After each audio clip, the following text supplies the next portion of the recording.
Adelaide and West Coast were the only unbeaten teams heading into round 3, but Crows coach Brenton Sanderson revealed he preferred to concentrate on premiership points than pre-season premierships. Collingwood brought in Harry O'Brien following his cut finger, along with Jared Blair and Jamie Elliott, while the Magpies rested Ball, Thomas, Shaw, Wellingham and Tuvey.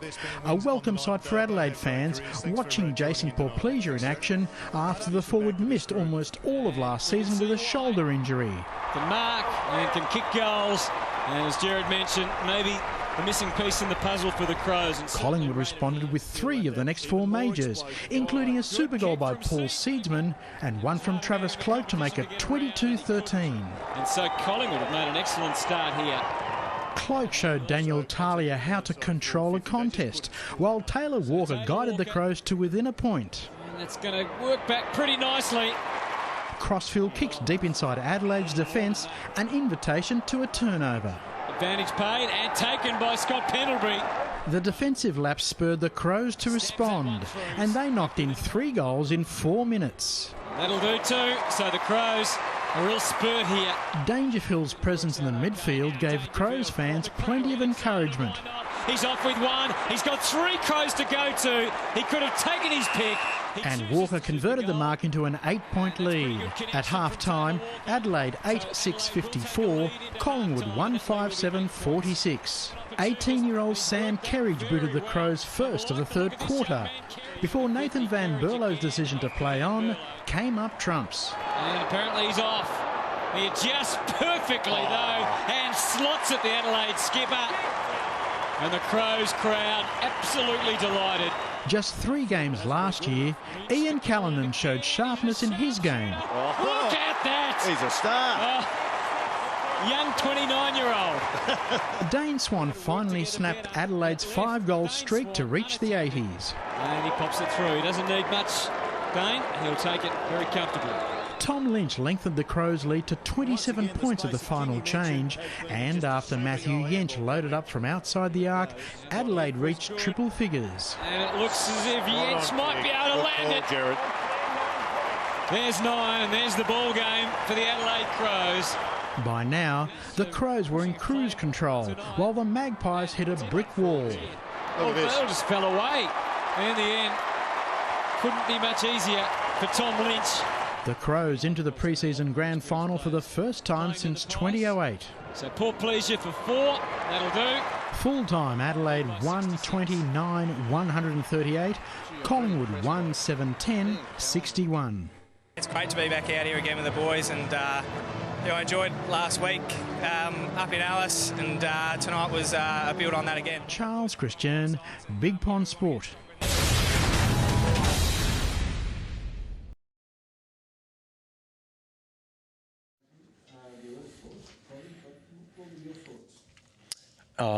I mean, yeah, we were impressed too. I mean, you had to be with the result. I guess the big picture is, though, it's another stepping stone for us getting ready to play round 1. I think we've played 38 players in the last 3 weeks, which is a fantastic positive for the football club to have a full squad, fit squad to pick from.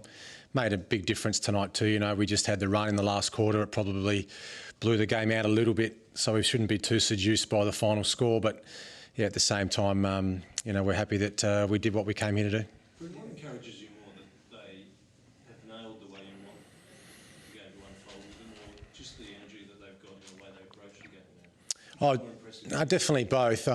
We've still got a long way to go, to be honest. I mean, we're still saw some things tonight that I think we really have to sharpen up on, and that we wouldn't be able to get away with in a regular season game. And we'll review the game over the weekend with the coaches, but I'm sure there's going to still be an even balance of room for improvement, as well as some stuff which was pretty exciting as well. You know, the ability to get the ball inside 50 quickly was a highlight for me, but at the same time, there was some efforts defensively in the first quarter that I think we still needed to sharpen up on. But the ability to change it during the game was impressive as well. You know, that I think they scored 29, 30 points in the first quarter and then 61 for the game. So we were able to restrict them after that quarter time, which was good. On that defensively, how much does Charlie take out of that matchup with Cloke that makes his career better for him? Well, I thought it was good. I mean, Cloke's an absolute brute. You know, he's a fantastic player. He's taken the most contested marks of anyone in any season last year. He's He's an exceptional forward, and I think for Dan tonight, I thought he was pretty impressive. You know, Cloak's 2 goals, got a couple of free kicks and a few marks, but fantastic learning experience for Talia, and he will learn a lot from that, which is our aim. You know, expose young players to the AFL's best players. Are you ahead, Brendan, of where you thought you'd be after 4 games? I think we're where we hoped we would be. I mean, we've had a bit of luck with injury. You know, to have a full squad to pick from is a huge advantage for any side, and we are well prepared for the start of the season. So we're not doing anything to get ahead of ourselves in that regard. We know that it's a long season and there's plenty of footy to be played yet, but I guess we're in a position now where we're pretty well prepared for the start of the season. Are you seeing signs that you thought might take longer to game plan and contest forward? Yeah. I mean, there's some good numbers in the stats, but I think there might be maybe the last quarter might have affected that a little bit. But at the same time, we went in with a plan. We probably executed that almost exactly how we wanted it to. You know, we were able to sub players off at half time, more subs at 3/4 time. We had a look at some younger players again tonight. You know, we saw Brodie Martin and we saw Luke Thompson. You know, guys we hadn't seen yet in the NAB Cup. So, you know, we've had a plan that we've followed the whole way through, and so far we're pretty happy with how it's playing out. Brendan, what's better for you next week, to bring the team into an environment where they have to deal with home expectation, or is it better for them to go somewhere else and you deal with going into an unfriendly environment and see how that handle that? Oh, to be honest, we have to play well next week, whether it's here or whether it's away. Our preparation for week 1 and round 1 is paramount, but there's obviously that opportunity to play in a winning final, which I think every time the Adelaide Crows play, we play to win. And if it's a final, well, and if it's a NAB Cup final, we'll do our very best to have success. I know our fans want it, and I know the players want it.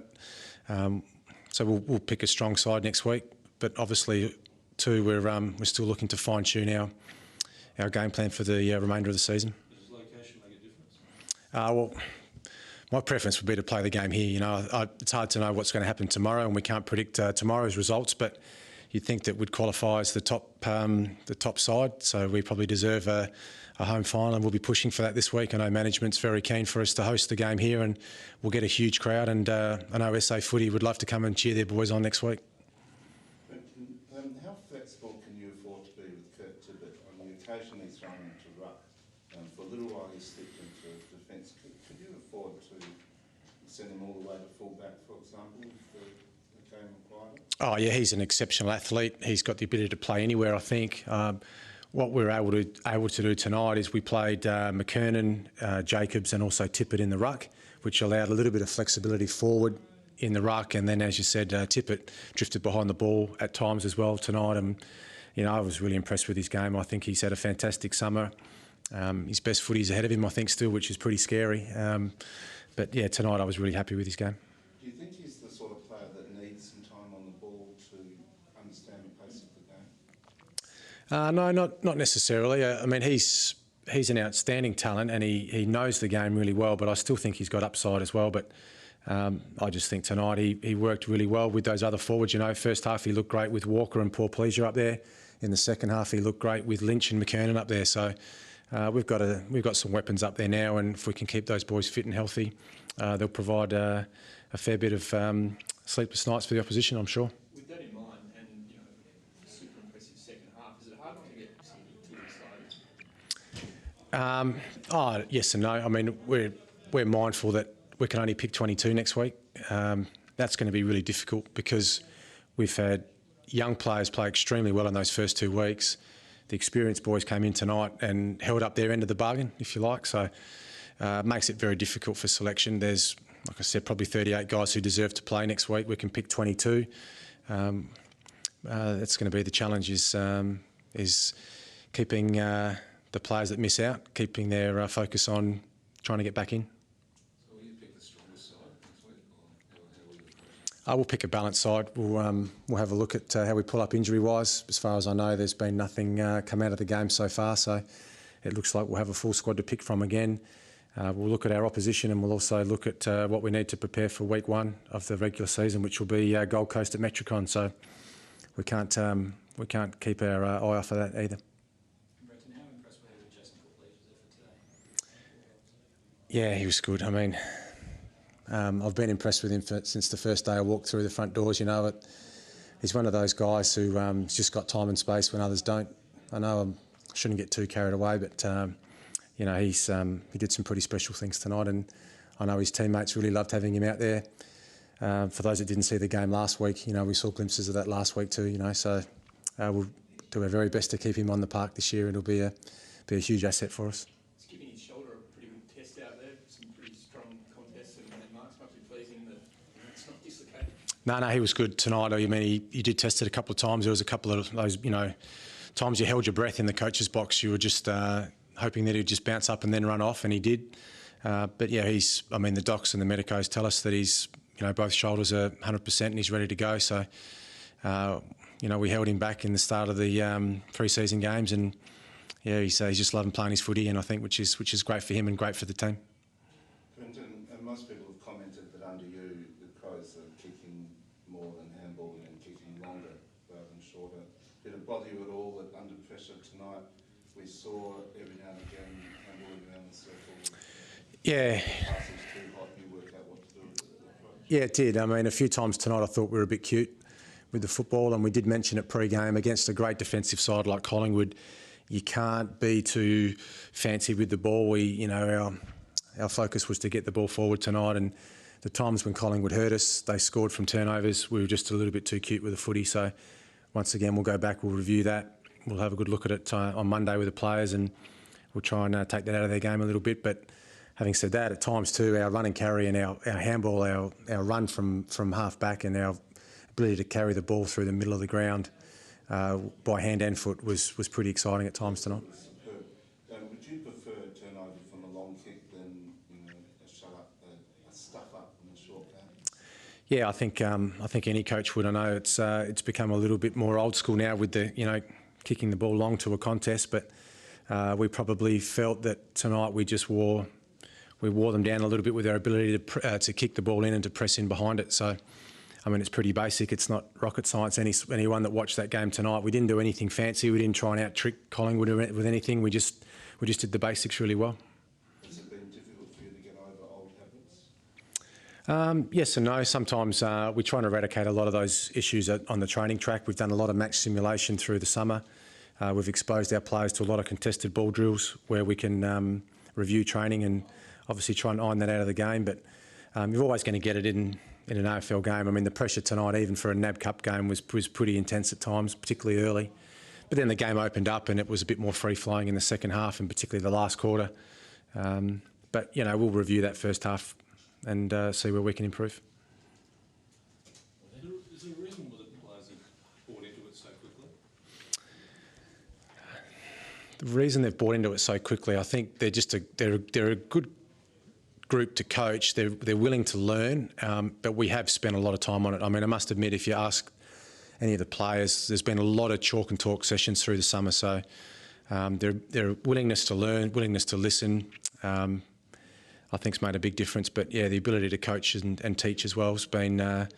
We've been training for a long time. We've been training since late October. So we've done a fair bit of schooling of them over the summer. Is there also something underlying to that because of what has happened in the past couple of seasons, not making finals, that's given them an extra appetite as well? Oh, I'm sure there's a natural need for, I mean, any team, doesn't matter if it's Adelaide or anyone, there's a natural need to make amends for previous disappointments. And we've got a group now that are desperate for success, and some of those older boys are really keen to, I guess, improve quickly, in which that's our aim for this season.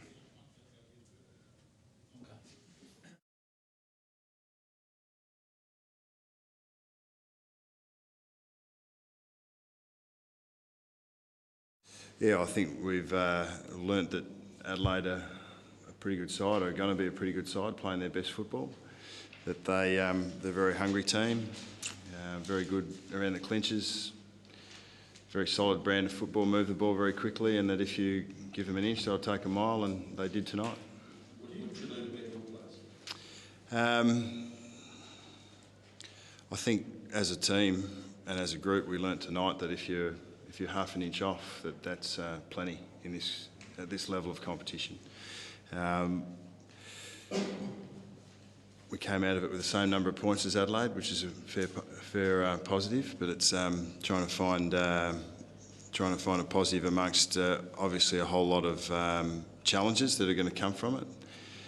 And there's not a great deal for us to take out of it other than the fact that we realise that if you're not at your best, that you're going to be exposed. Do you dismiss the result, or do you take issue with the fade out at the end? No, look, I think Adelaide ran the game out better. I think Adelaide, I think momentum's a pretty powerful thing in this game, and we've seen in recent years with the way the game's played, if it does ebb and flow, it generally does ebb and flow, but when a side gets a run on, when they get a bit of a sniff sort of heading back towards their goals and around contested ball, that it's pretty hard to stop. And that's really what happened to us in that last quarter. We became a little bit undisciplined, we became a little bit ratty, we gave free kicks away, and Adelaide maintained their intensity and ours dropped off a smidgen, and that's where the scoreboard got away. Nathan, can you put it down to the absence of a dozen first choice players, or are there some serious problems? No, you could easily put it down to personnel, but we're not going to use that. We expect everyone that puts on a Collingwood Guernsey to perform at the level required and to be able to fulfil their role. And we felt like we got that for periods of the game, but not for 4 quarters. And I suppose that's what you get with young players that are being exposed to the level for the first handful of times. And we did have a lot of youth out there. Look, I do feel that Adelaide, if they play that well during the year, they're going to be hard to beat. They played very well tonight, so all credit to Adelaide. But no, we have expectations that anyone pulls on a Collingwood Guernsey is going to play the role, and we probably had some players that were substandard this evening. We normally use the pre-season to sort of find out about young fellas. Anybody jump out at you? Anybody that you've been really pleased with? Yeah, I have, and I've been asked that question 3 weeks in a row now, and I always leave a few out. So, no, we've had a lot. Clearly, we've had a lot of young players that have been asked to come in and play, and I think that's if you ask about the positives from tonight and really the last sort of couple of weeks is probably the only positive I can take out of it is that we have exposed a further depth in our list to what AFL football looks and feels like, albeit in a pre-season format. And I think we spoke about it after the game that you've got to, if you don't take the lessons out of an experience like this, whether you've been around for 5 minutes or you've been around for 5 years or 15, if you don't take the lessons out of it, well, then it's an opportunity lost. And that's exactly what we expect our young players to do, to understand how fierce, how fast, how intense this game is and how much discipline and effort it requires to be successful at. So that's something that our young players will definitely take away. Anybody in particular that's jumped out? I won't go there. Nathan, do you reckon Adelaide significantly changed the way they played, or significantly changed the way they go about it? Adelaide predominantly have been a very fast rebounding side with run and carry through half back. I think there's definitely been modifications into where their forwards set up and where they structure and their running patterns, and it's pretty clear that Brenton's had an influence in regards to the way they play at this early stage. It's been well documented that Adelaide's list is very fit and the competition for spots is intense. There's not a lot of have a lot of injuries in their list. So, but clearly that's all been information that's been fed back to us. But what was displayed this evening was a very well drilled unit that believe in a style of play, and given that momentum and that confidence, you need to be an opposition who's going to put enough pressure on them to doubt that belief, to be able to get the game on your terms. What do you do next week, Nathan? Do you treat it as a full dress rehearsal for round 1, or bring the senior ball back? No, we'll maintain the plan that we've had all along, which was to slowly increase the game time into our senior players and bring them back